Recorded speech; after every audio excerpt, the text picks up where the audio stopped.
हम लोग बातें कर रहे थे द्वितीय विश्व युद्ध के बाद सुभाष चंद्र बोस कहाँ पे गए, इसको हम पॉइंट बना बना के नोट कर लेते हैं। एक नोट कर लें। अमेरिका द्वारा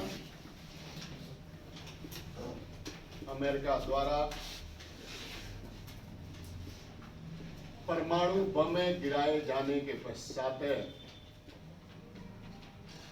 अमेरिका द्वारा परमाणु बम गिराए जाने के पश्चात जापानी सेना और आजाद हिंद फौज की सेना ने जापानी सेना और आजाद हिंद फौज की सेना ने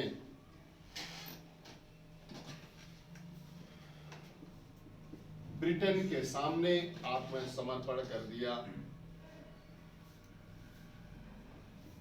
कि सेना ने ब्रिटेन के सामने आत्मसमर्पण कर दिया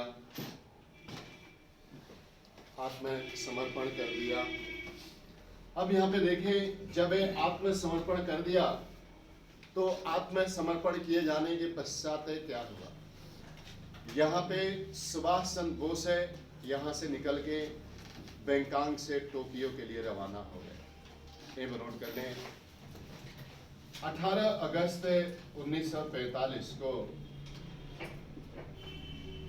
18 अगस्त 1945 को सुभाष चंद्र बोस बैंकॉक से टोक्यो के लिए रवाना हुए। बैंकॉक से टोक्यो के लिए रवाना हुए, लेकिन टोक्यो के लिए रवाना हुए लेकिन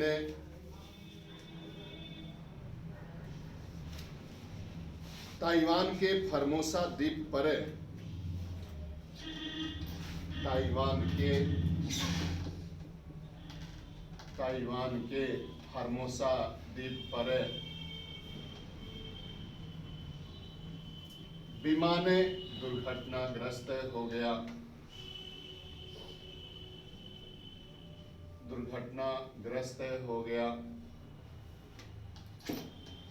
जिसमें सुभाष चंद्र बोस की मृत्यु हो गई। विमान दुर्घटनाग्रस्त हो गया जिसमें सुभाष चंद्र बोस की मृत्यु हो गई।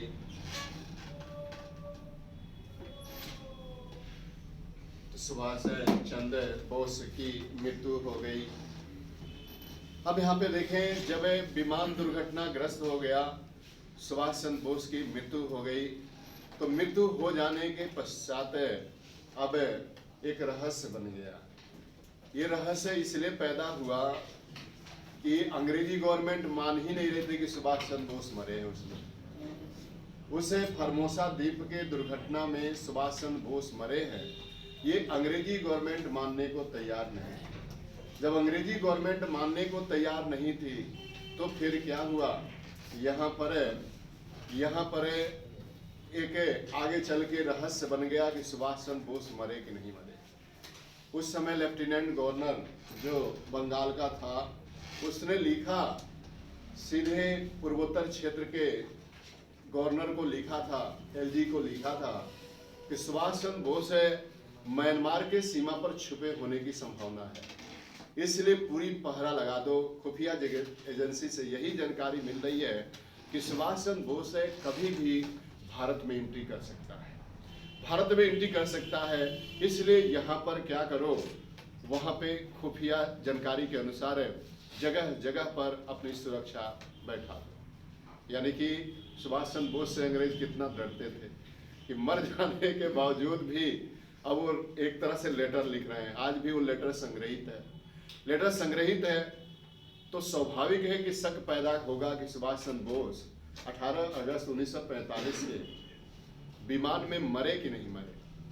उनका डीएनए टेस्ट हुआ उन नरकंकालों का, तो उसमें कहीं पर भी सुभाष चंद्र बोस का टेस्ट नहीं था। अब इसी कारण आगे चलकर एक आयोग का गठन हुआ जिसे मुखर्जी आयोग कहा जाता है।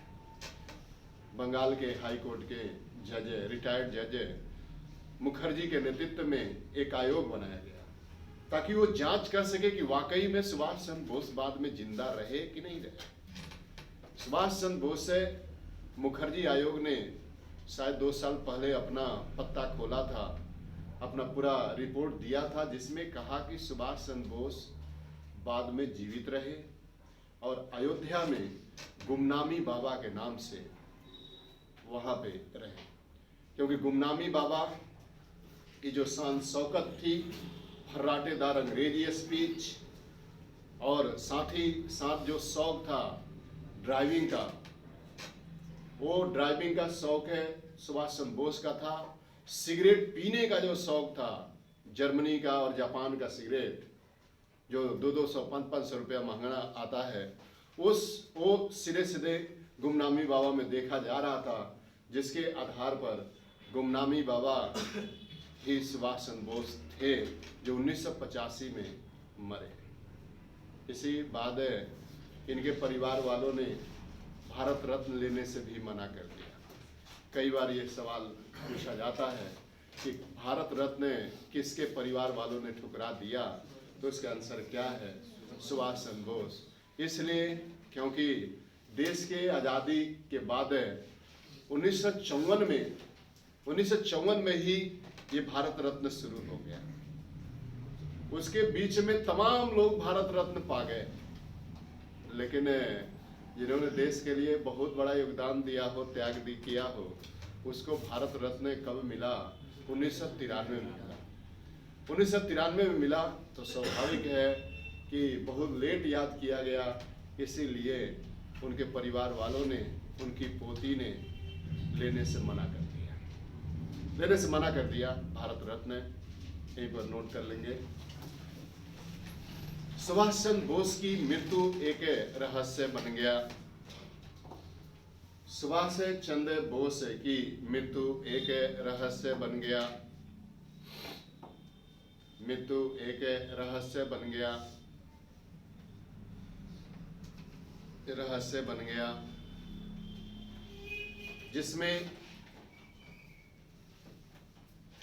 जिसमें यह कहा जाने लगा कि सुभाष चंद्र बोस जिंदा हैं, इसीलिए इनके जांच के लिए मुखर्जी आयोग का गठन किया गया। जांच के लिए मुखर्जी आयोग का गठन किया गया। कब गठन हुआ था सर? ये लगभग 2000 में ही कर लिया। ये अटल बिहारी वाजपेयी की गवर्नमेंट ने किया था। मुखर्जी आयोग का गठन किया गया। इसके पहले भी 2 आयोग का गठन हो चुका था, लेकिन उस पर कोई निष्कर्ष नहीं निकला। मुखर्जी आयोग ने गठन किया गया तथा मुखर्जी आयोग ने अपने जांच में बताया कि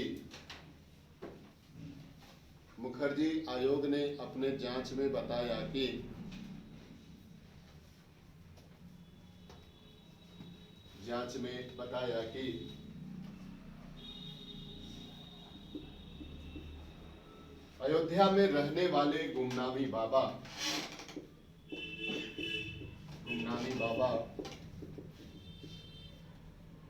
ही सुभाष चंद्र बोस थे। गुमनामी बाबा ही सुभाष चंद्र बोस थे। इनका अयोध्या में समाधि भी है, गुमनामी बाबा लिखा है, और उनकी रहन सहन से लेकर जो भी चीजें थी वो सब कुछ सुभाष चंद्र बोस से मिलती जुलती थी। इवन की चेहरा इत्यादि सब कुछ है, सिर में एक भी बाल नहीं, 6 फीट हाइट है, ये सब कुछ है। फर्राटे अंग्रेजी बोलना, तेज गाड़ियां चलाना, ये सब कुछ है जो शौक था सुभाष चंद्र बोस का, वो गुमनामी बाबा में था। और लोग सुभाष चंद्र बोस ही मानते थे इन्हें, और एक तरह से गुमनामी बाबा अयोध्या में ही उनकी समाधि स्थल है। तो इस तरह जो लोग वहाँ पे रहने वाले थे उससे भी मुखर्जी आयोग ने बातचीत किया, आसपास के लोगों से बातचीत किया कि गुमनामी बाबा कैसे देखने में थे। तो जो बुजुर्ग लोग थे उन्होंने बताया कि सुभाष चंद्र बोस जैसे ही थे। इसी आधार पे साथ ही साथ कई साक्ष्य जुटाए गए जिसके आधार पर यह था कि आखिर सुभाष चंद्र बोस गुमनाम से ही क्यों जिंदा रहे। तो उसके पीछे कई पॉलिटिकल किस्से हैं, कई पॉलिटिकल आधार है, वो हमारे ज़रूरत के काम नहीं है। इसलिए हम सुभाष चंद्र बोस को गुमनामी बाबा पर ही छोड़ते हैं और आगे बढ़ते हैं। सरकार की करती है कि मतलब एक तो सरकार ही एक्सेप्ट की, कांग्रेस मानने को तैयार नहीं थी। अभी तो रिपोर्ट इसीलिए तो इन्होंने आउट किया ताकि वहाँ पे क्या हो सके। सुभाष चंद्र बोस का इस समय खूब हाईलाइटेड मामला चल रहा है कि धूमधाम से जयंती मनाई जाएगी, वो किया जाएगा। तो अब ये क्या है, सरकार एक्सेप्ट की है तभी तो कर रही है।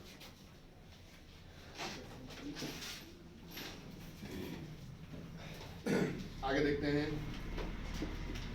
लाल किला का मुकदमा।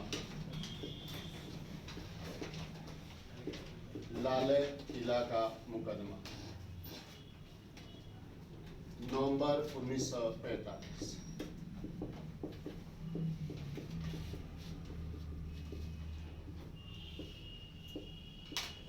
लाल किला का मुकदमा नवंबर 1945।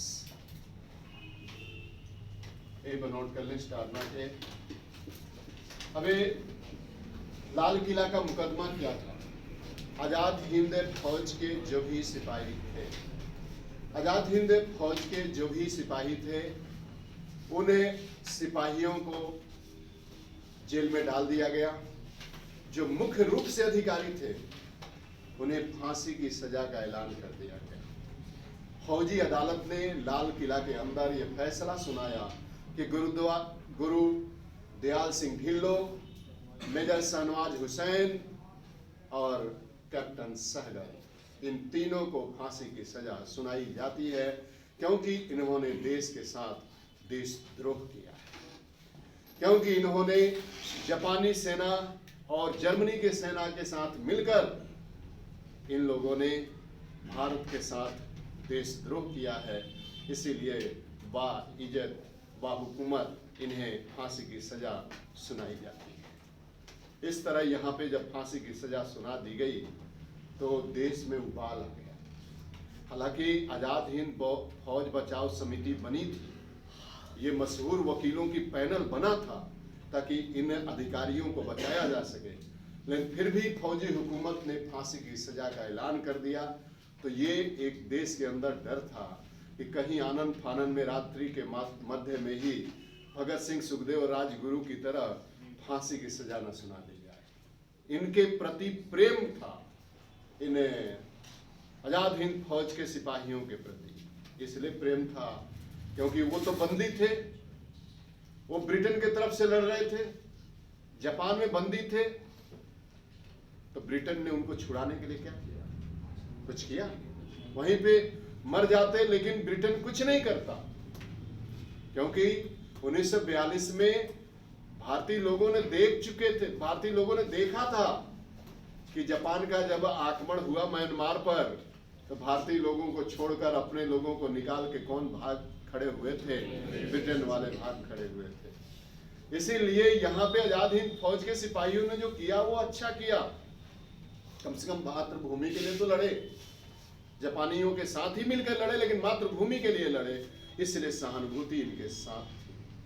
पूरी जनता, शाम को 9 बजे फैसला आया, पूरी जनता, देश की जनता, करोड़ों जनता सड़कों पे रात भर नहीं सोई, रात भर नारा लगता रहा, आजाद हिंद फौज को छोड़ दो, लाल किला को तोड़ दो, लाल किला को तोड़ दो। एक विप्लव था और इस विप्लव को रोकने के लिए, इस विप्लव को, इस क्रांति को रोकने के लिए अब यहाँ पर अंग्रेजी गवर्नमेंट को स्पेशल पावर का प्रयोग करना पड़ा और लॉर्ड जो बेबल था गवर्नर जनरल, उसने इनकी सभी सजाओं को माफ़ कर दिया, इनके मृत्युदंड को माफ़ कर दिया, और तब जाके ये देश में आक्रोश रुका, तब जाके थम पाया। तो देखते हैं, आजाद हिंद फौज के गिरफ्तार सैनिकों, लाल किला का मुकदमा नोट कर लेंगे। आजाद हिंद फौज के गिरफ्तार सैनिकों एवं अधिकारियों पर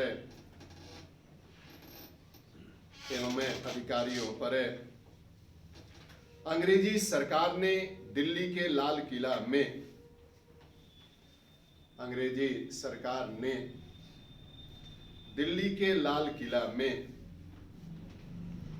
नवंबर 1945 में मुकदमा चलाए। नवंबर 1945 में मुकदमा चलाए। इस मुकदमा के मुख्य अभियुक्त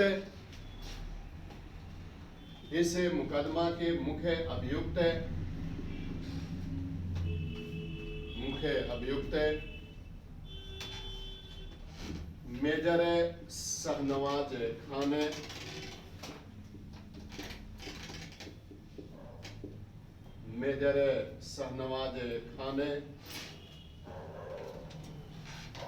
कर्नल प्रेम सहगल,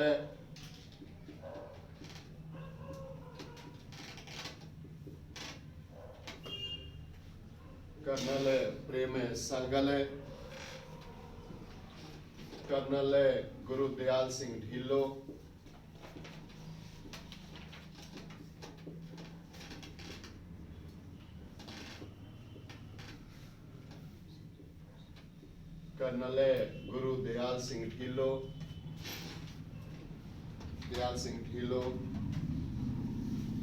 पर राजद्रोह लगा दिया गया। ये 3 प्रमुख अधिकारी थे आजाद हिंद फौज के, एक मुस्लिम, एक सिख, एक हिंदू। इसी कर्नल प्रेम सहगल की पत्नी थी लक्ष्मी सहगल, जो राष्ट्रपति का चुनाव कलाम साहब के विरुद्ध लड़ी थी। यहीं पर नोट कर लें, स्टारना के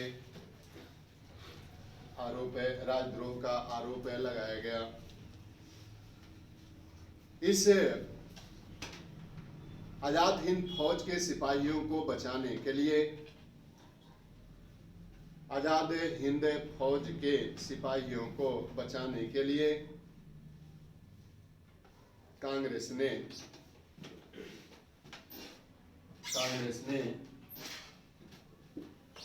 आजाद हिंद फौज बचाव समिति का गठन किया।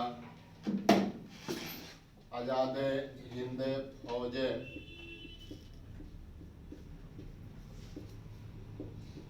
बचाव समिति का गठन किया।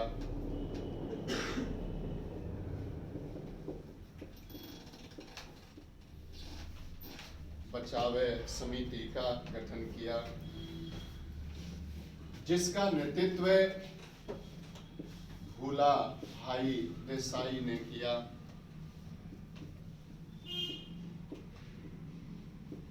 जिसका नेतृत्व भूला भाई देसाई ने किया। अब यहाँ पे देखें, पूछा जाएगा कि आजाद हिंद फौज बचाव समिति का जो वकीलों का पैनल था, उसका अध्यक्ष कौन था?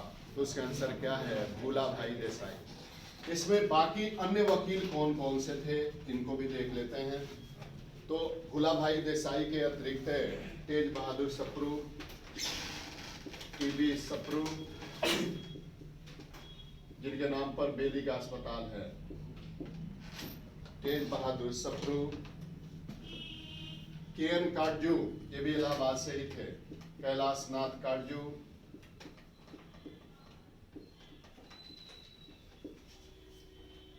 कैलाश नाथ है काटजू,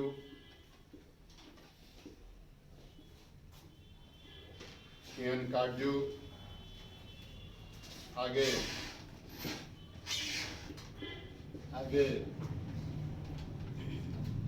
अरुणा आसफ अली,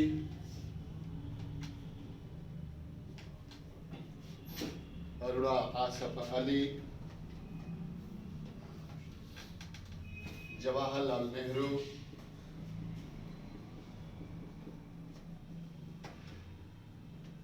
जवाहरलाल नेहरू, जवाहरलाल नेहरू इत्यादि प्रमुख वकील थे, इत्यादि प्रमुख वकील थे।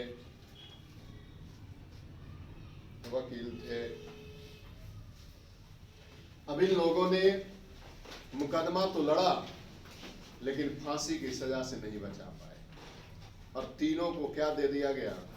फांसी की सजा दे दी गई। एक नोट कर लें, इस मुकदमा में लाल किला की फौजी अदालत ने,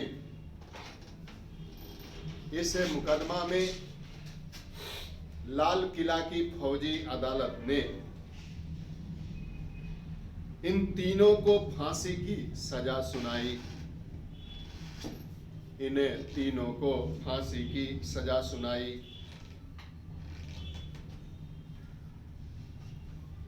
तीनों का मतलब समझ रहे ना? ढिल्लो, शाहनवाज और सहगल। ढिल्लो, शाहनवाज, सहगल तीनों को फांसी की सजा सुनाई। इस निर्णय के खिलाफ है पूरे देश में, इस निर्णय के खिलाफ है पूरे देश में बड़ी प्रतिक्रिया हुई। इस निर्णय के खिलाफ है देश में बड़ी प्रतिक्रिया हुई और नारे लगाए गए, बड़ी प्रतिक्रिया हुई और नारे लगाए गए। क्या नारा लगाया गया? नारे लगाए गए इन्वर्टेड कामा में, लाल किला को तोड़ दो, लाल किले को तोड़ दो, आजाद हिंद फौज को छोड़ दो। लाल किला को तोड़ दो, आजाद हिंद फौज को छोड़ दो। अब इसके कारण विवश होके क्या करना पड़ा? इसके कारण विवश होके तत्कालीन गवर्नर जनरल लॉर्ड बेबल को विशेषाधिकार का प्रयोग करते हुए मृत्युदंड की सजा को माफ कर दिया। मृत्युदंड की सजा को इन्होंने क्या कर दिया? माफ कर दिया। एक नोट कर लें, विवश होकर गवर्नर जनरल लॉर्ड बेबल ने मृत्युदंड की सजा को माफ कर दिया। मृत्युदंड की सजा को माफ कर दिया। विवश होकर लॉर्ड बेबल ने मृत्युदंड की सजा को माफ कर दिया। अब हम लोग बातें कर लेते हैं। अब यहाँ पे देश में क्रांतिकारी गतिविधियां चल रही थी। एक तरफ आजाद हिंद फौज हावी था, लॉर्ड बेबल पहुंच चुके थे लाल निनिथगो के जगह पर गवर्नर जनरल बन के। अब यहाँ पे सवाल ये था कि देश में सांप्रदायिकता का हल कैसे निकाला जाए, क्योंकि मार्च 1943 में मुस्लिम लीग ने भी एक स्लोगन दे दिया, बांटो और जाओ। अंग्रेजों के खिलाफ उन्होंने भी एक मुहिम छेड़ दिया कि हमें पाकिस्तान दे दो और वापस चले जाओ, हमें बांट दो और उसके बाद जाओ। इन्होंने, मुस्लिम लीग ने भी नारा लगा दिया। तो ऐसे सिचुएशन में देश में सांप्रदायिकता का माहौल बन गया, जिसके कारण सी राजगोपालाचारी, जो मद्रास के प्रधानमंत्री रह चुके थे, सी राजगोपालाचारी ने क्या किया? सी राजगोपालाचारी ने एक फार्मूला दिया जिसे CR फार्मूला कहा जाता है। उस CR फार्मूला के तहत उन्होंने सबसे पहले पाकिस्तान के विभाजन को स्वीकार किया। सबसे पहले भारतीय नेता श्री राजगोपालचारी थे, जिन्होंने एक फार्मूला दिया और उसी फार्मूला में उन्होंने विभाजन को किसी न किसी रूप में स्वीकार कर लिया। तो देखते हैं CR फार्मूला क्या है, पूछा जाता है। Chakravarti Rajagopalachari formula, CR formula.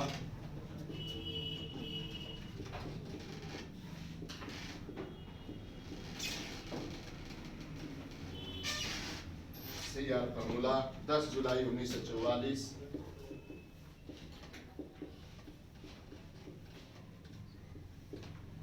10 जुलाई 1944 ईस्वी। नोट कर लें। पहला पॉइंट है, श्री राजगोपालचारी मद्रास प्रांत के, श्री राजगोपालचारी मद्रास प्रांत के एक प्रभावशाली नेता थे।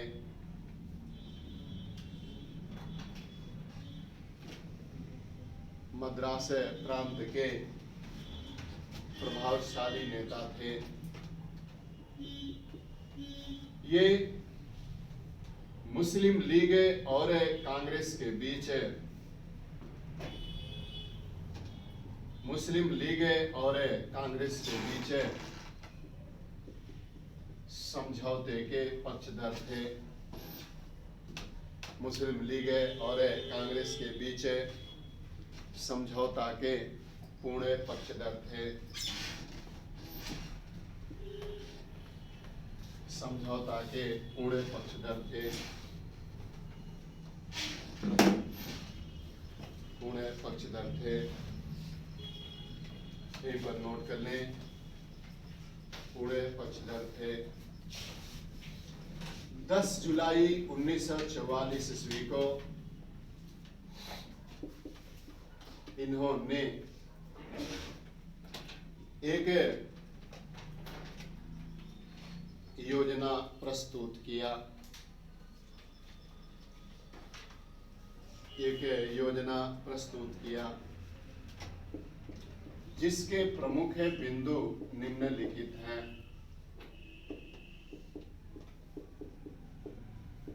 जिसके प्रमुख बिंदु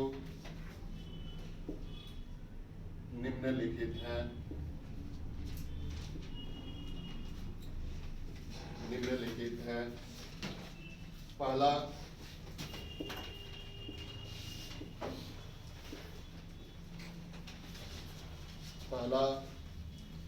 मुस्लिम लीग भारतीय स्वतंत्रता की मांग का समर्थन करे।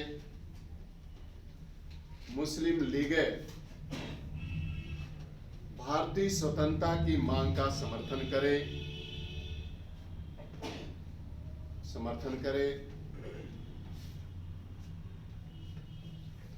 तथा अस्थायी सरकार के गठन में, तथा अस्थायी सरकार के गठन में कांग्रेस के साथ सहयोगी की भूमिका अदा करे। कांग्रेस के साथ सहयोगी की भूमिका अदा करे। भूमिका अदा करे। दूसरा पॉइंट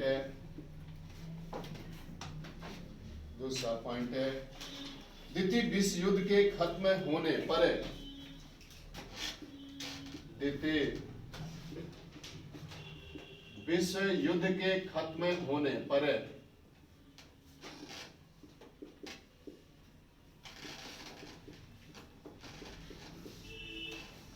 द्वितीय विश्व युद्ध के खत्म होने पर भारत के उत्तरी पश्चिमी और भारत के उत्तरी पश्चिमी और भारत के उत्तरी पश्चिमी और पूर्वी भागों में, उत्तरी पश्चिमी और पूर्वी भागों में स्थित मुस्लिम बहुसंख्यक के क्षेत्रों की मुस्लिम बहुसंख्यक क्षेत्रों की सीमा का निर्धारण करने के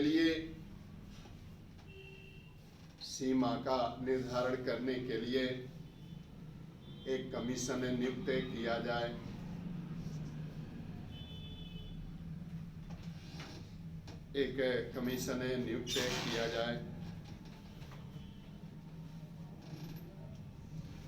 तथा वयस्क मताधिकार प्रणाली के आधार पर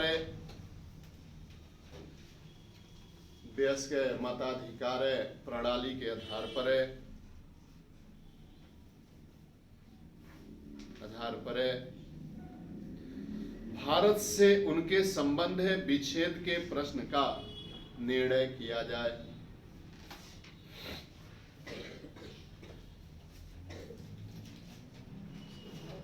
भारत से उनके संबंध विच्छेद के प्रश्न का निर्णय किया जाए। अब यहां पे देखें, इन्होंने क्या सलाह दे दिया। श्री राजगोपालचारी ने सलाह दे दिया कि जो भी मुस्लिम बहुसंख्यक इलाके हैं उसका सीमा निर्धारण कर लिया जाए। वो चाहे असम हो, बंगाल हो, पंजाब हो, पश्चिमोत्तर क्षेत्र हो, सिंध हो, बलूचिस्तान हो, और वहां पे वोटिंग कराया जाए। अगर वोटिंग में वहां के वयस्क लोग, 21 साल के ऊपर के लोग चाहते हैं कि हमारा अलग देश हो, तो फिर उसे अलग देश कर दिया जाए। तो यही है कि सबसे पहले विभाजन के प्रस्ताव को किसने स्वीकार किया था, या किस फॉर्मूले में स्वीकार किया गया था, तो उसका आंसर क्या जाता है, CR फॉर्मूला में जाता है। आगे नोट कर लें, दूसरा पॉइंट है। तीसरा पॉइंट नोट कर लें, मतगणना के पूर्व सभी राजनीतिक दलों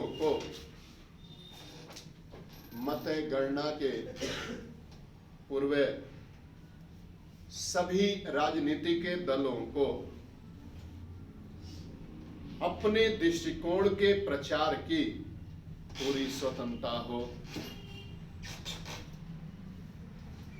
मतगणना के पूर्व सभी राजनीतिक दलों को अपने दृष्टिकोण के प्रचार की पूरी स्वतंत्रता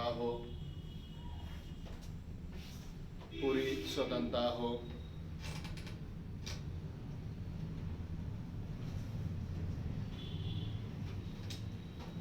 आगे नोट कर लें, अगला पॉइंट है, चौथा पॉइंट है, देश विभाजन की स्थिति में रक्षा, देश के विभाजन की स्थिति में रक्षा, कमा व्यापार, कमा संचार,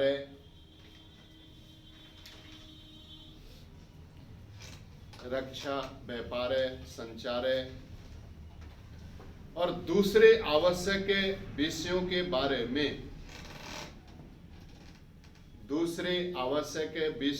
बारे में आपसी समझौते की व्यवस्था की जाए। आपसी समझौते की व्यवस्था की जाए।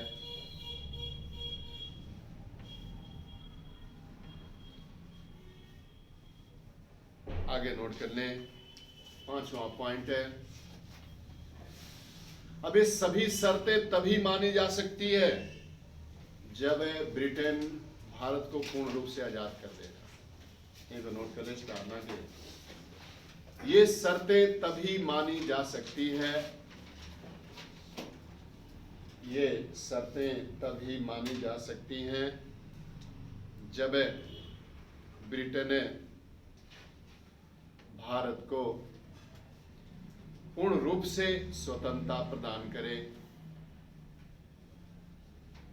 जब ब्रिटेन भारत को पूर्ण रूप से स्वतंत्रता प्रदान करे।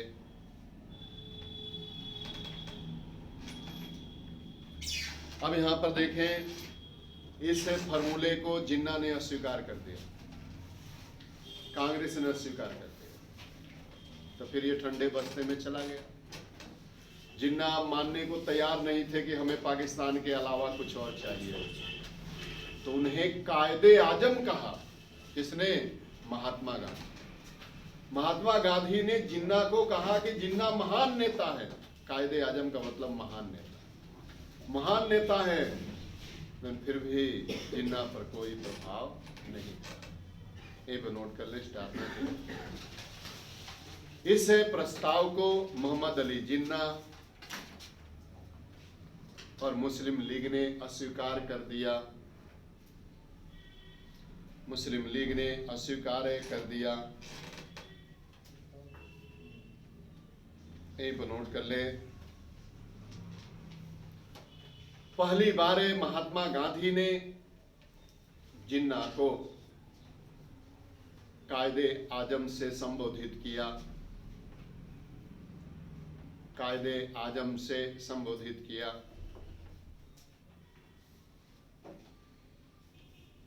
से संबोधित किया।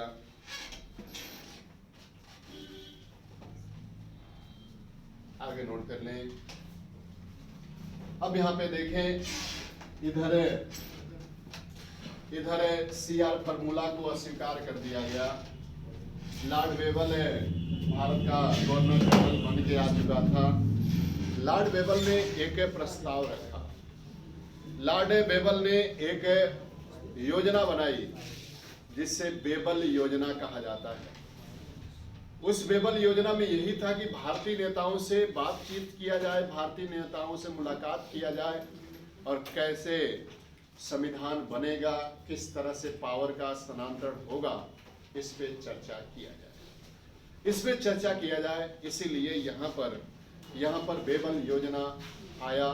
बेबल योजना में क्या क्या था, और इसी बेबल योजना के तहत शिमला में बैठक भी हुई। शिमला में भारतीय नेताओं के साथ बैठक किया। किसने बैठक किया? लॉर्ड बेबल ने। तो डाल लेते हैं बेबल योजना, बेबल प्लान।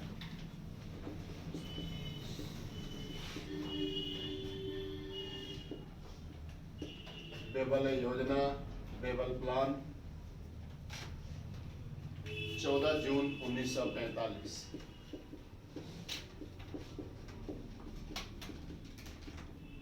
14 जून 1945 ईस्वी। बेबल योजना, बेबल प्लान। ये नोट कर ले, स्टार बना के। अक्टूबर 1943 ईस्वी में, अक्टूबर 1943 ईस्वी में लॉर्ड लिथगो के स्थान पर, लॉर्ड लिथगो के स्थान पर लॉर्ड बेबल को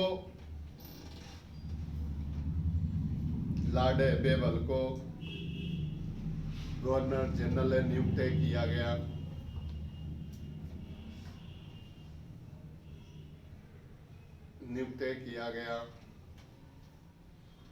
तथा इसने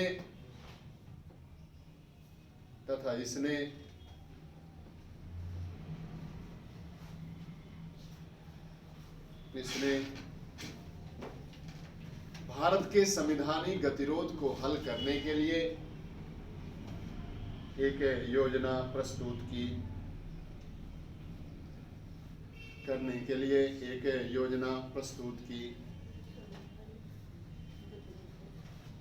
संविधानिक गतिरोध को हल करने के लिए एक योजना प्रस्तुत की, जिसके प्रमुख बिंदु निम्नलिखित हैं।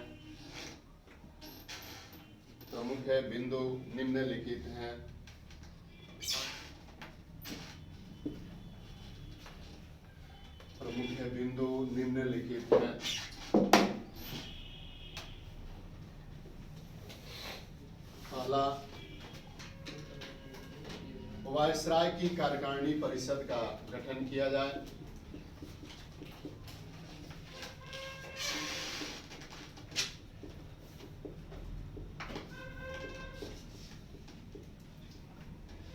वायसराय की कार्यकारिणी परिषद का गठन किया जाए। परिषद का गठन किया जाए। गठन किया जाए। परिषद में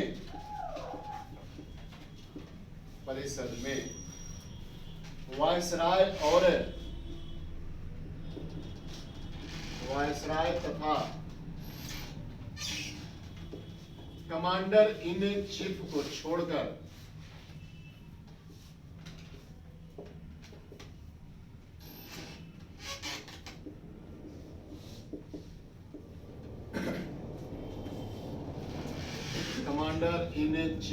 छोड़कर सभी सदस्य भारतीय होंगे। सभी सदस्य भारतीय होंगे।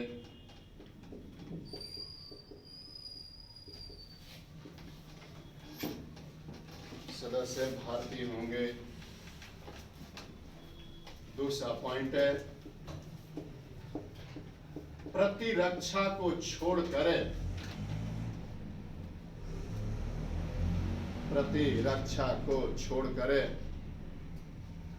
समस्त भाग भारतीयों को दिए जाएंगे।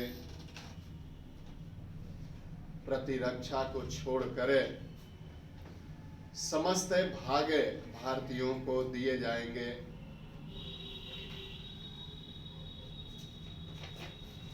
आगे नोट कर लें। तीसरा पॉइंट है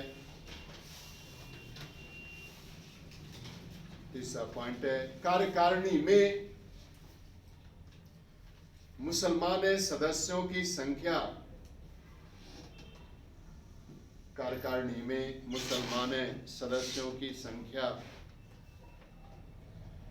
सवर्ण हिंदुओं के बराबर होगी। सवर्ण हिंदुओं के बराबर होगी।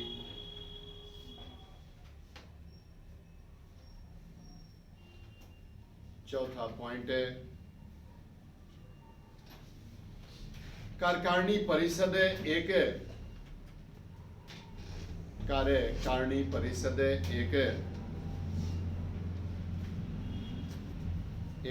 अंतरिम राष्ट्रीय सरकार के गठन के समान होगा। कार्यकारिणी परिषद एक अंतरिम राष्ट्रीय सरकार के समान होगा।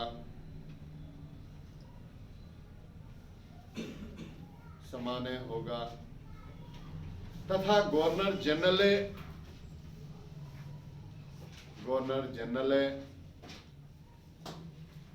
बिना कारण निषेधाधिकार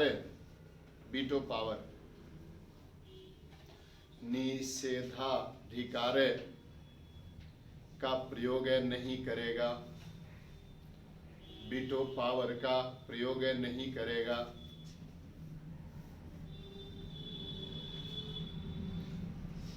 आगे नोट कर लें। पांचवा पॉइंट है, कांग्रेस के नेता रिहा किए जाएंगे। कांग्रेस के नेता रिहा किए जाएंगे और शिमला में एक सम्मेलन बुलाया जाएगा। शिमला में एक सम्मेलन बुलाया जाएगा।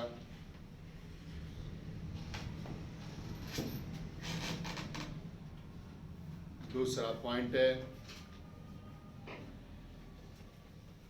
युद्ध समाप्त होने के बाद भारतीय स्वयं ही अपना संविधान बनाएंगे। युद्ध समाप्त होने के बाद भारतीय स्वयं अपना संविधान बनाएंगे।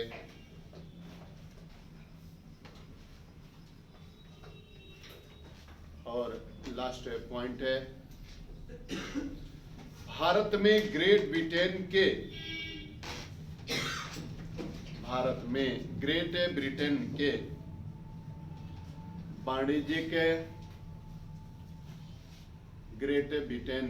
वाणिज्यिक तथा अन्य हितों की देखभाल के लिए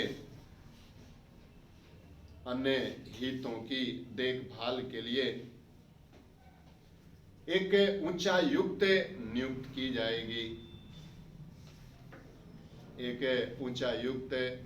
जाएगी।